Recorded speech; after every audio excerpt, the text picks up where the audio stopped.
Lawyers, what happened during your case that made international news? I was locking up my office at midnight when I heard footsteps running behind me. I turned around. A pregnant woman was sprinting toward me, huge stomach, crying hard. She looked like she was about to collapse. Please. She grabbed my arm. Please, you're a lawyer, right? I saw the sign. I need help. Ma'am, it's midnight. Call my office tomorrow. My trial is tomorrow morning, she was sobbing. I'm 8.5 months pregnant. They want me to go to prison. They'll take my baby away forever. I stopped. What's the charge? Armed robbery. I stole baby formula and diapers from a store. I'm homeless. I had a gun. I was desperate. She could barely breathe. My public defender says I should plead guilty. 3 years in prison. But if I go to prison, I will lose my baby. He's the only thing I have to live for. I looked at her stomach, then at my watch. The trial was in 9 hours. What's your name? Nadia Reeves. Come inside. We need to talk. We spent all night in my office where Nadia told me everything. I read her case file and saw the security footage showing everything. This looked like a certain loss, but I couldn't just let a pregnant woman lose her child. I'll represent you. Trial starts at 9 a.m. Get some sleep. The next morning, we walked into the courthouse together. Nadia could barely walk. Her stomach was huge. She looked terrified. The prosecutor saw us coming and smiled like he'd already won. The trial started. The prosecutor played the security footage first. Clear as day. Nadia pointing a loaded gun at the store clerk's face, taking money and baby supplies. The jury watched in silence, already deciding she was guilty. Then the store clerk testified. He was shaking. She put the gun against my forehead, right here. He pointed. She said, "Give me everything or I'll shoot."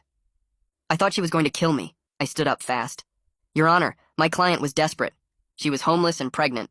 The prosecutor cut me off. Motive doesn't matter, Your Honor. A crime is a crime. Judge Brenner agreed. Overruled. Sit down, counselor. I tried again. I wanted to show the jury the full extent of Nadia's situation, how she had no money, how she was living in her car, how they would have done the same in her shoes. But the prosecutor stood up. He was smirking now. Desperation doesn't excuse armed robbery, Your Honor. If it did, we'd have to let half the criminals in this city go free. 3 jurors nodded. I was losing. Then the prosecutor dropped his bomb. He showed Nadia's internet history. 3 days before the robbery, she'd searched pawn shops, store hours, how much baby items sell for. This proves she planned it, the prosecutor said. This wasn't desperation. This was a calculated crime. I jumped up. She was trying to find ways to get money for her baby. The prosecutor looked at me without blinking. Planning a crime while pregnant doesn't make it less of a crime. I looked at Nadia, who was clutching her belly, wincing in pain, like she knew something was coming. I tried calling an expert witness, Dr. Kalman. She studies poverty and homeless mothers. She explained how Nadia's situation left her with no other options, but the prosecutor destroyed her on cross-examination. Dr. Kalman, was what Nadia did a crime, yes or no? Yes, but yes or no? Yes. Thank you. That's all. He looked at the jury. Don't let emotion cloud the facts. The jury went to decide. They came back in 20 minutes. That's the fastest I'd ever seen. Nadia was doubled over in pain next to me. She knew we'd lost. Judge Brenner walked in. Has the jury reached a verdict? Yes, Your Honor.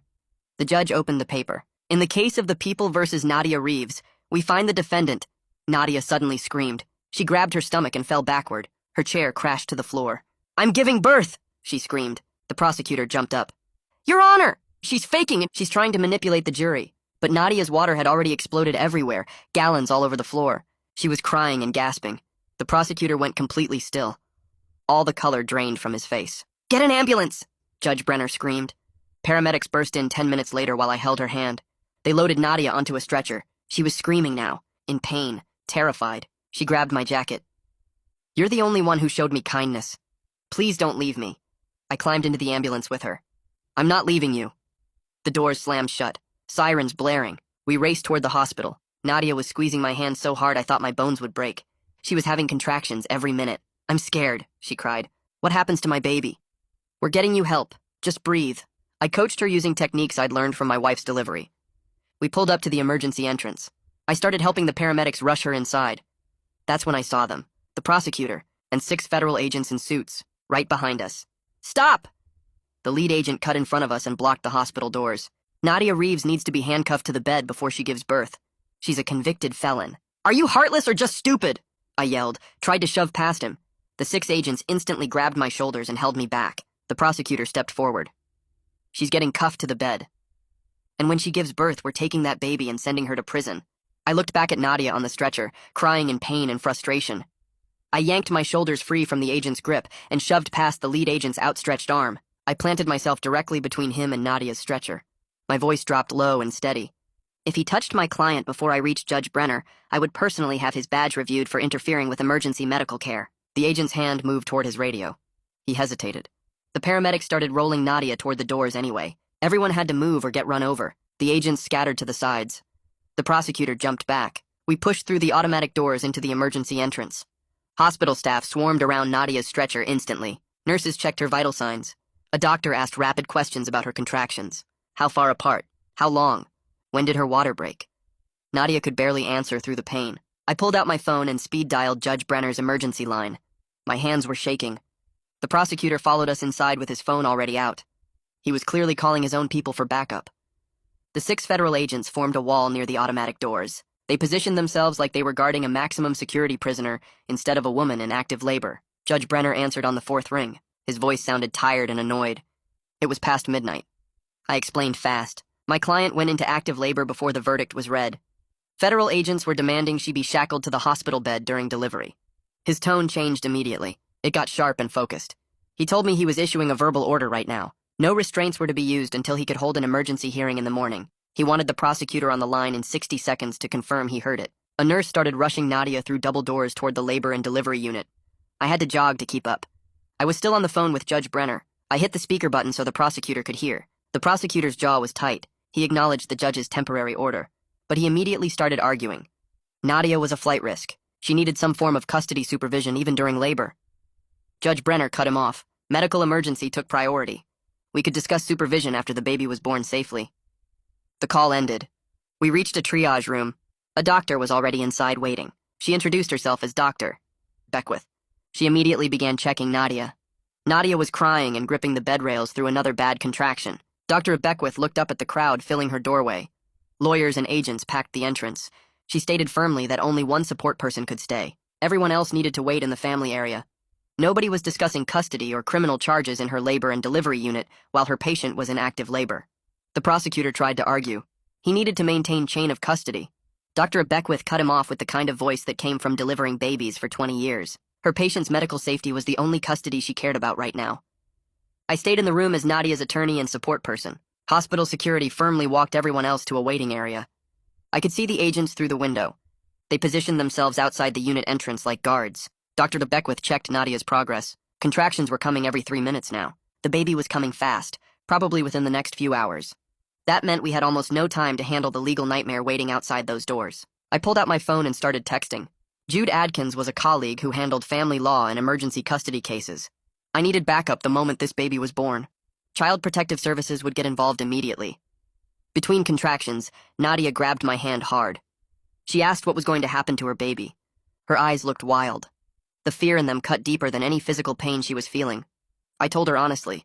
I didn't know yet, but I was going to fight hard to keep them together. I already had people working on emergency motions to prevent immediate separation. My phone buzzed. Jude texted back within minutes. He was awake now, already drafting an emergency writ to block any attempt to remove the baby without a proper custody hearing.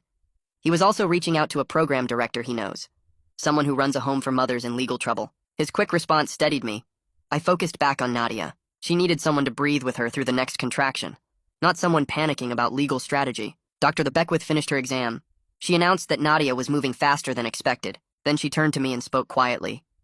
She had seen cases like this before, cases where the system tried to separate mothers and newborns right away. She wanted me to know something. She would write whatever medical orders were needed to protect the health of both her patients. Her unexpected support gave me the first real hope I had felt since we left the courthouse. I thanked her. Nadia squeezed my hand hard enough to leave marks. A nurse pushed through the door looking worried. She said there were federal agents outside demanding to speak with Dr. Beckwith about security protocols for the prisoner. Dr. Beckwith's face went hard in a way that made me glad she was fighting for us instead of against us. She walked straight into the hallway, and I heard her voice carry back through the open door. She was explaining in exact medical terms that shackling a woman during active labor increased risks of injury to both mother and baby. She said it violated every standard of care for pregnant patients. Her voice got sharper when she added that if anyone tried to override her medical judgment, she would document it as patient endangerment in the official hospital records. I heard one of the agents try to interrupt, but Dr. Beckwith cut him off. She told them her patient's safety was her only concern right now, and they could either wait in the family area or leave the hospital entirely. Nadia was breathing hard through another contraction. She looked at me with scared eyes and asked if they were going to put chains on her. I told her no. Dr. Beckwith wasn't allowing it. The contraction passed and Nadia relaxed slightly against the pillows. Then the prosecutor appeared in the doorway.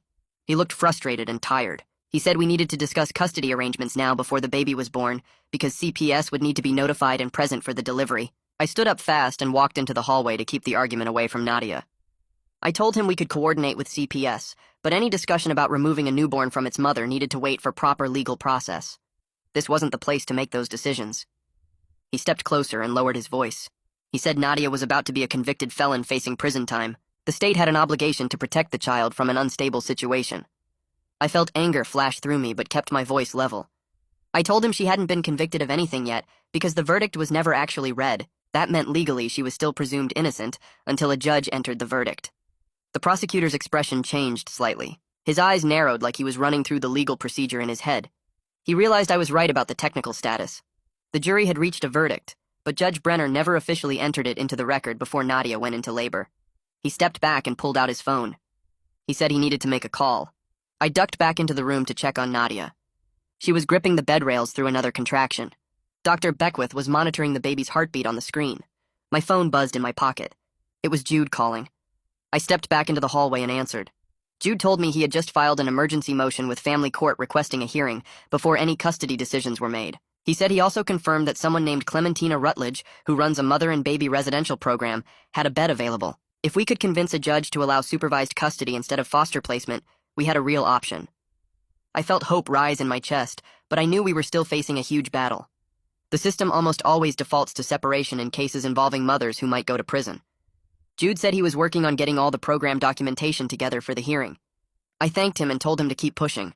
When I walked back into the room, I saw Nadia's face had gone pale. Dr. Beckwith was calling for additional staff over the intercom. She said Nadia was bleeding more heavily than normal. Sometimes stress caused complications during labor. 2 more nurses rushed in with monitoring equipment. They started attaching additional sensors to Nadia's stomach. I moved to stand by Nadia's head. I coached her breathing the way I learned when my wife gave birth to our daughter. I tried to project calm, even though inside I was terrified we were going to lose both the legal battle and face a medical emergency at the same time. Nadia